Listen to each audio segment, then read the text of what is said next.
क्या आपने कभी सोचा है कि हम इंसान एक पल में किसी की मदद करने को तैयार हो जाते हैं और अगले ही पल गुस्से में कुछ गलत क्यों कर बैठते हैं? दोस्तों, वीडियो शुरू करने से पहले एक दिल को छूने वाला सवाल। क्या आपके साथ कभी ऐसा हुआ कि आपने गुस्से में कुछ कहा और बाद में पछताया, या फिर किसी की मदद करके आपको सुकून मिला? कृपया कमेंट बॉक्स में अपनी कहानी या अनुभव जरूर शेयर करें। मैं आपकी बातें पढ़ने के लिए बहुत उत्साहित हूँ। नमस्ते दोस्तों, आपका बहुत बहुत हार्दिक स्वागत है हमारे दीवान जी यूट्यूब चैनल पर। यहाँ हम हर हफ्ते ऐसी किताबों की समरी लाते हैं जो आपके दिमाग और दिल को छूती है, आपको अपने व्यवहार को समझने में मदद करती है और आपके व्यक्तिगत विकास की राह को रोशन करती है। आज की इस स्पेशल और विस्तृत वीडियो में हम बात करेंगे एक ऐसी किताब की जो इंसानी व्यवहार की गहराइयों को विज्ञान के जरिए समझाती है। Behave the biology of humans at our best and worst, जो रॉबर्ट एम सपोल्स्की ने लिखी है। ये किताब आपको सिखाएगी कि हमारा दिमाग, शरीर और माहौल हमारे अच्छे और बुरे व्यवहार को कैसे आकार देता है। तो आराम से बैठिए, एक कप चाय या कॉफी लीजिए, नोट्स तैयार रखिए और चलिए शुरू करते हैं इस प्रेरणादायक, विचारोत्तेजक और जीवन बदलने वाले सफर को। इंट्रोडक्शन टू ऑथर एंड सबसे पहले लेखक रॉबर्ट एम सपोल्स्की के बारे में थोड़ा जानते हैं। रॉबर्ट सपोल्स्की एक अमेरिकी न्यूरोसाइंटिस्ट, बायोलॉजिस्ट और स्टैनफोर्ड यूनिवर्सिटी के प्रोफेसर हैं। उन्हें उनके हास्यपूर्ण और सरल लेखन के लिए जाना जाता है, जो जटिल वैज्ञानिक कॉन्सेप्ट्स को आम लोगों तक पहुंचाता है। सपोल्स्की ने बबून्स, बंदरों पर स्ट्रेस के प्रभावों पर रिसर्च की है और इंसानी व्यवहार को समझने में योगदान दिया है। उनकी दूसरी किताबें जैसे why zebras don't get ulcers भी बहुत मशहूर है। सपोल्स्की का मिशन है कि लोग अपने व्यवहार को वैज्ञानिक दृष्टिकोण से समझें और उसे बेहतर बनाएं। Behave the biology of humans at our best and worst, जो 2017 में प्रकाशित हुई, एक ऐसी किताब है जो इंसानी व्यवहार को न्यूरोसाइंस, बायोलॉजी और सामाजिक विज्ञान के जरिए समझाती है। किताब का मुख्य विचार है कि हमारा व्यवहार, चाहे वो दयालुता हो या आक्रामकता, हमारे दिमाग, जीन, हार्मोन्स और माहौल का मिलाजुला परिणाम है। किताब में बताया गया है कि हमारा व्यवहार एक सेकंड पहले न्यूरॉन्स, मिनटों पहले हार्मोन्स और सालों पहले के अनुभवों से प्रभावित होता है। ये किताब उन लोगों के लिए परफेक्ट है जो अपने गुस्से, डर या दयालुता को समझना चाहते हैं और अपने रिश्तों व जिंदगी को बेहतर बनाना चाहते हैं। किताब की खासियत है इसका वैज्ञानिक दृष्टिकोण, हास्यपूर्ण अंदाज और रियल लाइफ उदाहरण। रिसर्च जैसे कि यूनिवर्सिटी ऑफ कैलिफोर्निया की एक स्टडी दिखाती है कि अपने व्यवहार को समझने वाले लोग 30% ज्यादा अपनी भावनाओं को मैनेज कर पाते हैं। अगर आप सोचते हैं कि आपका व्यवहार सिर्फ आपकी मर्जी से होता है, तो ये किताब आपको दिखाएगी कि इसके पीछे विज्ञान काम करता है। चैप्टर 1, हमारा दिमाग और व्यवहार, न्यूरॉन्स और हार्मोन्स की भूमिका, our brain and behaviour, the role of neurons and hormones. पहला सबक है, हमारा व्यवहार हमारे दिमाग के न्यूरॉन्स और हार्मोन से गहराई से जुड़ा है और इसे समझना हमें अपने गुस्से और दयालुता को कंट्रोल करने में मदद करता है। सपोल्स्की बताते हैं कि हमारा व्यवहार एक सेकंड पहले न्यूरॉन्स की गतिविधि, मिनटों पहले हार्मोन्स जैसे एड्रेनालिन या ऑक्सीटोसिन और घंटों पहले की परिस्थितियों से प्रभावित होता है। उदाहरण के लिए, जब आप गुस्सा होते हैं तो आपका अमिगडाला, दिमाग का डर और गुस्से का हिस्सा सक्रिय हो जाता है और स्ट्रेस हार्मोन कोर्टिसोल बढ़ जाता है। किताब में सुझाव दिया गया है कि अपने दिमाग को शांत करने के लिए डीप ब्रीदिंग या माइंडफुलनेस प्रैक्टिस करें। किताब में एक टिप है, अपने गुस्से को कंट्रोल करने के लिए 10 सेकंड रुकें और गहरी सांस लें। रिसर्च के मुताबिक जो लोग अपनी भावनाओं को समझते हैं वो 25% ज्यादा अपने व्यवहार को कंट्रोल कर पाते हैं। चलिए एक रियल लाइफ स्टोरी सुनाते हैं जो आपको इमोशनली कनेक्ट करेगी। प्रिया एक 29 साल की मार्केटिंग प्रोफेशनल जो मुंबई में रहती थी। प्रिया को ऑफिस में छोटी छोटी बातों पर गुस्सा आ जाता था, जैसे जब कोई सहकर्मी उसकी बात नहीं मानता। इस गुस्से की वजह से उसके रिश्ते खराब हो रहे थे। उसे लगता था कि वो अपने व्यवहार को कंट्रोल नहीं कर पा रही। फिर एक दोस्त ने उसे बिहेव की ऑडियो बुक रेकमेंड की।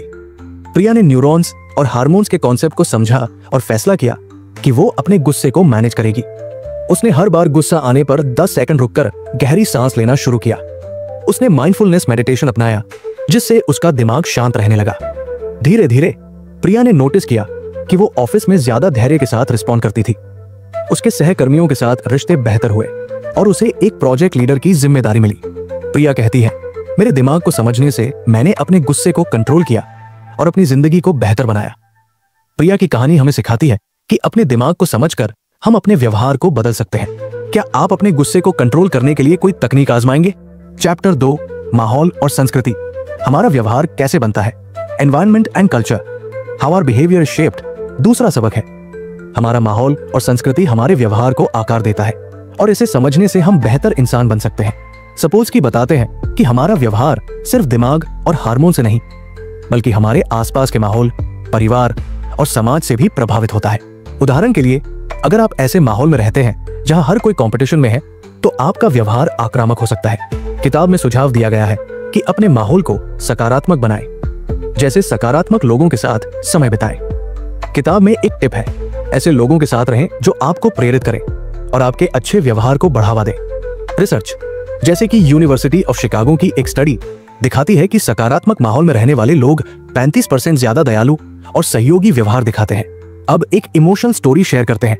अजय, एक 34 साल का स्कूल टीचर जो लखनऊ में रहता था। अजय को अपने स्टूडेंट्स के साथ धैर्य रखना मुश्किल लगता था। वो अक्सर गुस्से में चिल्ला देता था क्योंकि उसके स्कूल का माहौल बहुत स्ट्रेसफुल था। उसे लगता था कि वो एक अच्छा टीचर नहीं बन पा रहा। बिहेव पढ़ने के बाद अजय ने समझा कि उसका माहौल उसके व्यवहार को प्रभावित कर रहा था। उसने अपने क्लासरूम का माहौल बदलने का फैसला किया। उसने स्टूडेंट्स के साथ इंटरैक्टिव गेम शुरू किए, दीवारों पर प्रेरणादायक पोस्टर्स लगाए और हर दिन क्लास में एक पॉजिटिव मैसेज शेयर करना शुरू किया। धीरे धीरे अजय ने नोटिस किया कि वो ज्यादा शांत और धैर्यवान हो गया। उसके स्टूडेंट्स भी ज्यादा खुश और एक्टिव हो गए। अजय को स्कूल में बेस्ट टीचर का अवार्ड मिला। अजय कहता है, मेरे माहौल को बदलने से मेरा व्यवहार बदला और मेरे स्टूडेंट्स की जिंदगी में फर्क पड़ा। अजय की कहानी हमें सिखाती है कि सकारात्मक माहौल बनाकर हम अपने व्यवहार को बेहतर बना सकते हैं। क्या आप अपने माहौल को सकारात्मक बनाने के लिए कोई कदम उठाएंगे? चैप्टर 3, सहानुभूति और नैतिकता, अच्छे व्यवहार की ताकत, empathy and morality, the power of good behaviour, तीसरा और सबसे प्रेरणादायक सबक है। सहानुभूति और नैतिकता को अपनाएं क्योंकि ये हमें बेहतर इंसान बनाती है और समाज को मजबूत करती है। सपोज कि कहते हैं कि हमारा दिमाग सहानुभूति, एम्पैथी और नैतिकता, मोरालिटी के लिए बना है, जो हमें दूसरों की मदद करने और सही गलत का फैसला लेने में मदद करता है। किताब में बताया गया है कि ऑक्सीटोसिन जैसे हार्मोन्स हमें दूसरों के साथ जोड़ते हैं, लेकिन तनाव और डर हमें स्वार्थी बना सकते हैं। लेखक सुझाव देते हैं कि सहानुभूति बढ़ाने के लिए दूसरों की कहानियां सुनें और उनकी भावनाओं को समझने की कोशिश करें। किताब में एक टिप है, हर दिन एक छोटा सा दयालु काम करें, जैसे किसी की मदद करना। रिसर्च के मुताबिक जो लोग सहानुभूति और दयालुता दिखाते हैं वो 40% ज्यादा खुश और संतुष्ट रहते हैं। लेखक एक और महत्वपूर्ण बात कहते हैं, नैतिकता हमारे समाज और संस्कृति से आती है, लेकिन इसे बढ़ाने के लिए हमें अपने व्यवहार पर काम करना होगा। किताब में एक उदाहरण है एक व्यक्ति का जिसने अपने गुस्से को कंट्रोल करके अपने परिवार के साथ रिश्ते बेहतर किए। ये सबक हमें सिखाता है कि सहानुभूति और नैतिकता न सिर्फ हमें बल्कि हमारे आसपास के लोगों को भी बेहतर बनाती है। चलिए अब एक लंबी और टचिंग स्टोरी सुनाते हैं जो आपको इमोशनली कनेक्ट करेगी। नेहा एक 32 साल की सिंगल मदर जो दिल्ली में रहती थी। नेहा की शादी टूटने के बाद उसे अपने 2 बच्चों की परवरिश अकेले करनी पड़ रही थी। वो अक्सर तनाव में रहती थी और अपने पड़ोसियों या सहकर्मियों से छोटी छोटी बातों पर झगड़ लेती थी। उसे लगता था कि वो दुनिया के खिलाफ अकेली है। बिहेव की ऑडियो बुक सुनने के बाद नेहा ने सहानुभूति और नैतिकता के कॉन्सेप्ट को समझा। उसने फैसला किया कि वो अपने व्यवहार को बदलेगी और दूसरों के प्रति दयालुता दिखाएगी। नेहा ने हर दिन एक छोटा दयालु काम शुरू किया, जैसे अपने पड़ोसी की मदद करना या अपने सहकर्मी को कॉफी ऑफर करना। उसने अपने बच्चों के साथ ज्यादा समय बिताना शुरू किया और उनकी बातें सुनने का समय निकाला। उसने माइंडफुलनेस प्रैक्टिस अपनाई जिससे उसका तनाव कम हुआ। धीरे धीरे नेहा के पड़ोसी और सहकर्मी उसके साथ ज्यादा दोस्ताना हो गए। एक दिन जब नेहा का बेटा बीमार हुआ तो उसके पड़ोसियों ने उसकी मदद की और हॉस्पिटल बिल में योगदान दिया। नेहा ने एक side business homemade food delivery शुरू किया जिसमें उसके पड़ोसी उसके पहले कस्टमर बने। आज नेहा एक सक्सेसफुल बिजनेस वुमन और अपने बच्चों की प्रेरणा है। वो कहती है, सहानुभूति और दयालुता ने न सिर्फ मेरे व्यवहार को बदला बल्कि मेरे आसपास का माहौल भी बदल दिया। नेहा की कहानी हमें सिखाती है कि सहानुभूति और नैतिकता हमें और हमारे समाज को मजबूत बनाती है। क्या आप हर दिन एक छोटा दयालु काम करेंगे? Concluding inspiring story. दोस्तों, बिहेव का सबसे बड़ा संदेश यही है कि हमारा व्यवहार हमारे दिमाग, माहौल और संस्कृति का एक रंगीन कॉकटेल है और इसे समझकर हम सहानुभूति, धैर्य और नैतिकता के साथ न सिर्फ खुद को बल्कि अपने आसपास के लोगों को भी बेहतर बना सकते हैं। ये किताब सिखाती है कि गुस्सा, प्यार या डर जैसी भावनाएं न्यूरॉन्स, हार्मोन्स और हमारे माहौल से जन्म लेती है और इन्हें कंट्रोल करके हम अपनी जिंदगी को मीनिंगफुल बना सकते हैं। आइए इस मैसेज को जिंदा करती एक ऐसी कहानी सुनते हैं जो हंसी, आंसुओं और जिंदगी के चट्टे ट्विस्ट से भरी है। सुमित की कहानी। सुमित बेंगलुरु का 30 साल का एक एटी प्रोफेशन जिसकी जिंदगी बाहर से तो चमकदार थी, अच्छी सैलरी, फैंसी फ्लैट, लेकिन अंदर से वो गुस्से का ज्वालामुखी था। छोटी छोटी बातों पर आग बबूला हो जाता, ट्रैफिक में कोई हॉर्न मारे तो चिल्लाता, ऑफिस में कोलीग ने छोटी गलती की तो डांट देता, और घर पर माँ की सलाह पर मुझे मत सिखाओ कहकर दरवाजा पटक देता। उसके दोस्त टिंकू ने मजाक में कहा, सुमित तू तो हमारा हल्क है, बस ग्रीन होने की देर है। सुमित हंसकर टाल देता, भाई ये मेरा स्टाइल है। लेकिन अंदर से वो अकेलापन महसूस करता। उसके रिश्ते टूट रहे थे, दोस्त कटने लगे, और वो सोचता, क्या मैं हमेशा ऐसा ही गुस्सैल रहूंगा? उसकी बहन नेहा, जो हमेशा उसका हौसला बढ़ाती, कहती, सुमित गुस्सा छोड़, दुनिया को प्यार से जीत। लेकिन सुमित का गुस्सा सुनता ही कहा था। तभी उसकी जिंदगी में आया पहला ट्विस्ट। एक दिन ऑफिस की कॉफी मशीन के पास उसकी मुलाकात नेहा से हुई, जो अब एक साइकोलॉजी कोच बन चुकी थी। नेहा ने सुमित की तनी भौहें देखी और उसे बिहेव की ऑडियो बुक दी। बोली, सुमित ये सुन, ये तेरे गुस्से का MRI स्कैन कर देगी। सुमित ने मजाक में कहा, अरे ये तो वैसा ही है जैसे मेरे दिमाग का ऑपरेशन होने वाला है। लेकिन घर जाकर उसने किताब सुनी और न्यूरॉन्स, हार्मोन्स और माहौल के प्रभाव से इतना प्रभावित हुआ कि उसने फैसला किया, अब वो अपने व्यवहार को हैक करेगा और एक बेहतर इंसान बनेगा। सुमित ने सबसे पहले अपने गुस्से को कंट्रोल करने के लिए माइंडफुलनेस की शुरुआत की। उसने हर सुबह 10 मिनट डीप ब्रीदिंग और मेडिटेशन शुरू किया, और जब गुस्सा आता तो 10 तक गिनकर खुद को शांत करता। उसने अपने माहौल को सकारात्मक बनाने के लिए ऑफिस में एक स्माइलिंग क्लब शुरू किया, जहां हर कोई दिन में एक पॉजिटिव स्टोरी शेयर करता। पहली बार जब सुमित ने अपनी स्टोरी शेयर की, कैसे उसने एक ऑटो ड्राइवर को एक्स्ट्रा चाय के लिए पैसे दिए, तो सब हंस पड़े। और टिंकू बोला, सुमित तू तो अब सॉफ्टवेयर इंजीनियर से स्माइल इंजीनियर बन गया। सुमित ने हंसी में जवाब दिया, भाई मैं अपने गुस्से का कोड डीकोड कर रहा हूं। उसने अपने परिवार के साथ ज्यादा समय बिताना शुरू किया। हर रविवार माँ के साथ उनकी फेवरेट मूवी देखता और उनकी बातें सुनता। उसने हर दिन एक छोटा दयालु काम शुरू किया, जैसे कोलीग को लंच शेयर करना या किसी जरूरतमंद को किताब गिफ्ट करना। लेकिन जिंदगी इतनी आसान कहाँ होती है? यहाँ आया दूसरा ट्विस्ट। एक बार ऑफिस में एक बड़ा प्रोजेक्ट डेडलाइन पर फंस गया और सुमित का गुस्सा फिर सर उठाने लगा। वो अपनी टीम पर चिल्ला पड़ा और एक जूनियर कोलीग रोने लगा। और उसका फेवरेट हेडफोन, जिसे वो मेडिटेशन के लिए यूज करता था, अचानक खराब हो गया। सुमित की हिम्मत टूटने लगी। वो रात को छत पर बैठकर सोचता, शायद मैं फिर से वही गुस्सैल सुमित बन रहा हूं। लेकिन फिर उसने किताब का एक सबक याद किया, अपने व्यवहार को समझो और माहौल को सकारात्मक बनाओ। सुमित ने हार नहीं मानी। उसने अपनी टीम से माफी मांगी, एक नया हेडफोन खरीदा और प्रोजेक्ट को बचाने के लिए सबके साथ मिलकर एक सॉलिड प्लान बनाया। उसने अपने स्माइलिंग क्लब को और मजेदार बनाया। हर हफ्ते एक मजाक मंडे शुरू किया, जहां सब मजेदार जोक्स शेयर करते। सुमित ने अपने गुस्से को मजाक में बदला, जैसे मेरा गुस्सा तो अब मेरा पालतू कुत्ता है, मैंने इसे कंट्रोल करना सीख लिया। उसकी टीम हंस कर लोटपोट हो गई और प्रोजेक्ट सक्सेसफुल हो गया। सुमित का व्यवहार अब बदलने लगा। वो ऑफिस में सबका फेवरेट बन गया और घर पर माँ उसकी तारीफ करते नहीं थकती। लेकिन अभी तीसरा ट्विस्ट बाकी था। जैसे ही सुमित के रिश्ते मजबूत होने लगे, एक नई मुसीबत सामने आई। उसके पुराने दोस्त विक्की ने उससे बड़ा कर्ज मांगा, और जब सुमित ने मना किया तो विक्की ने उसे कंजूस कहकर ताने मारे। सुमित का गुस्सा फिर से भड़कने लगा और उसे लगा कि उसका सारा बदलाव बेकार है। उसने किताब का एक और सबक याद किया, सहानुभूति और नैतिकता से फैसले लो। सुमित ने गुस्सा कंट्रोल किया और विक्की से शांति से बात की, समझाया कि वो कर्ज नहीं दे सकता, लेकिन मदद के लिए हमेशा तैयार है।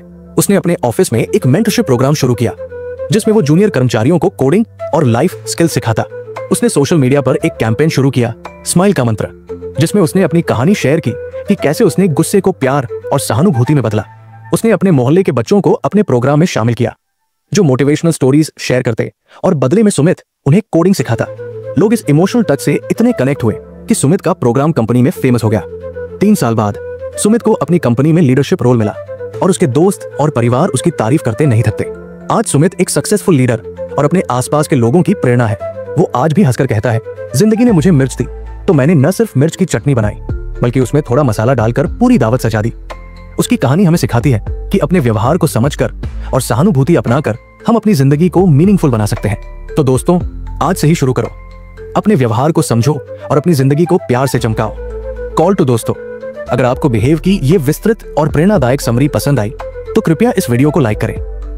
आपका एक लाइक हमें और बेहतर कंटेंट लाने के लिए प्रोत्साहित करता है। साथ ही इस वीडियो को अपने दोस्तों, परिवार और सहकर्मियों के साथ शेयर करें, खासकर उन लोगों के साथ जो अपने व्यवहार को समझना और बेहतर बनाना चाहते हैं। अपने व्हाट्सएप ग्रुप्स, फेसबुक, इंस्टाग्राम या किसी भी सोशल मीडिया प्लेटफॉर्म पर इसे शेयर करें, ताकि ज्यादा से ज्यादा लोग अपने व्यवहार की ताकत को समझ सकें। कमेंट बॉक्स में जरूर बताएं कि आप किताब से प्रेरित होकर अपने व्यवहार में क्या बदलाव करेंगे, या अपनी कोई ऐसी कहानी शेयर करें जिसमें आपके व्यवहार ने आपकी जिंदगी में फर्क डाला। आपकी कहानियां न सिर्फ हमें बल्कि हमारे पूरे दर्शक समुदाय को प्रेरित करती हैं। और हम आपके जवाब पढ़ने के लिए बहुत उत्साहित हैं।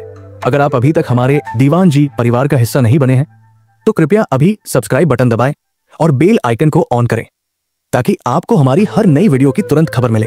हमारा चैनल हर हफ्ते ऐसी किताबों की समरी और प्रेरणादायक कंटेंट लाता है जो आपके व्यक्तिगत और सामाजिक विकास में मदद करता है, और आपका सपोर्ट हमें इस मिशन को और आगे ले जाने की ताकत देता है। तो आइए इस वीडियो को अपने दोस्तों तक पहुंचाएं और साथ मिलकर एक ऐसी कम्युनिटी बनाएं जो सहानुभूति, समझ और सकारात्मक व्यवहार की दिशा में बढ़े।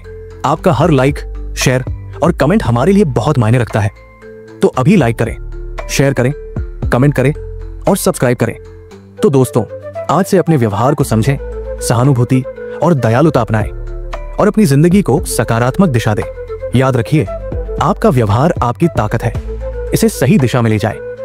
मिलते हैं अगली वीडियो में एक नई किताब और नई प्रेरणा के साथ। तब तक के लिए खुश रहिए, मोटिवेटेड रहिए और नमस्ते।